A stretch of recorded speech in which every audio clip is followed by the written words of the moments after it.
सात संगत जी, प्यार से कहना धन निरंकार जी। कबीर संत लिखते कि कस्तूरी कुंडली बसे मृग ढूढ़े बन माही। ऐसे घट घट राम हैं दुनिया देखे नाही। कि सात संगत जी कहते हैं कि कण कण में है झांकी भगवान की, कोई सूझ वाली आँख ने पहचान की। कि सात संगत जी सर्वत्र परमात्मा है, सब जगह है, लेकिन वो हिरण की नाभि वाली बात की कहते हैं कि कस्तूरी तो उसके नाभि में ही है, लेकिन उसकी महक जब उसे लगती है तो उसको प्राप्त करने के लिए न जाने कहाँ कहाँ भटकता है। वैसे ही आज इंसान की हालात है कि भगवान को कहाँ कहाँ नहीं ढूंढता है, लेकिन जबकि भगवान हर एक के अंदर ही समाया हुआ है सात संगत जी। लेकिन फिर भी अलग अलग स्थानों पे जाए इंसान तो सात संगत जी ये जाने का जो कारण है कि ये सच्चाई पता नहीं है सात संगत जी। लेकिन इन स्थानों पे भी जाना से जो क्यों जाते, कहते हैं कि मंदिर क्यों जाता है इंसान, सत्संग क्यों जाता है इंसान, तो सात संगत जी जाना चाहिए, क्योंकि परमात्मा तो सब जगह है। लेकिन जहाँ पे एक भक्ति भाव माहौल रहता है वहाँ पे पहुँचने से इंसान की जो है भावनाएं जो है चेंज होती है सात संगत जी। क्योंकि संसार में तो सांसारिक भावनाओं से लिपटा रहता है, लेकिन जब मंदिर को जाता है, सत्संग को जाता है, गुरुद्वारे को जाता है, तो वहाँ पे एक भक्ति भाव जो अंदर से उमड़ के आते सात संगत जी, वो काफ़ी ही जीवन को बेहतर बनाने वाले होते हैं और भगवान से रिश्ता एक मजबूत करने वाले होते हैं सात संगत जी।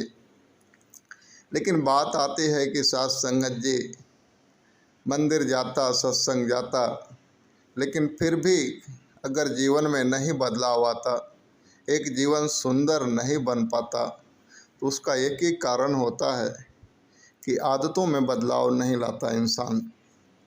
कि सात संगत जी प्रभु की कृपा तो हो जाती है, लेकिन वो कृपा ठहरती नहीं सात संगत जी।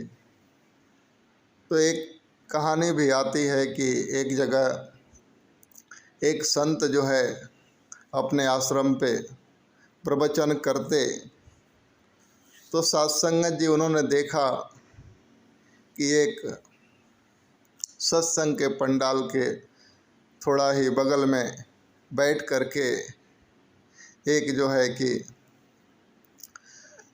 कहते हैं कुतिया, यानी वो जो डॉग, सात संगत जी वो कुत्ती भी बैठ करके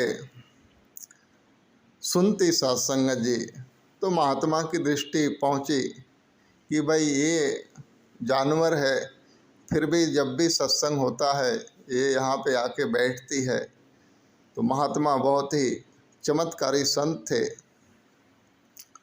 उनके पास बहुत सारी विद्याएं थी सात संगत जी।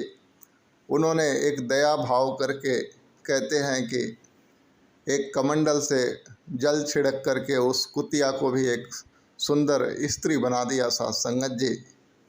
तो कहते हैं कि सुंदर स्त्री बन जाती है तो सत्संग में आश्रम पे सेवा करे, बैठ के सत्संग करे। तो एक दिन ऐसा होता है कि कहते हैं कि एक राजकुमार राजा उस आश्रम पे जाना होता है, तो उसी कन्या को देखता है। तो उसने जो है कि कन्या को देख करके मोहित हो जाता और संत से कहता है कि संत जी मैं इस कन्या से विवाह करना चाहता हूँ।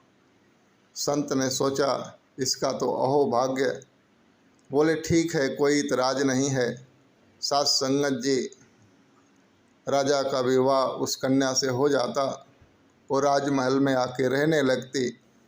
लेकिन होता यूँ है कि आधी रात को वो कन्या जो है राजमहल से गायब हो जाए। साथ संगत जी, राजा ने एक दो बार इस बात को ऑब्जर्व किया कि भाई ये रात को गायब कहाँ से हो जाती है महल से। तो एक दिन साथ संगत जी उन्होंने छिपके से उसका पीछा किया तो देखा कि वो राज दरबार से बाहर जाके खेत में मरे हुए जानवरों की हड्डी खाती। साथ संगत जी, राजा को बड़ा आश्चर्य हुआ कि ऐसा कैसे संभव हो सकता है। ये रानी है, जो चाहे सोई हुक्म करे मिल जाए जगह पे, फिर ऐसा क्यों। तो साथ संगत जी दूसरे दिन सुबह ही वो आश्रम पे पहुंच करके और संत से मिल के सारी कहानी बताई। तो संत ने कह दिया कि ओ थी तो वो जात की कुतिया।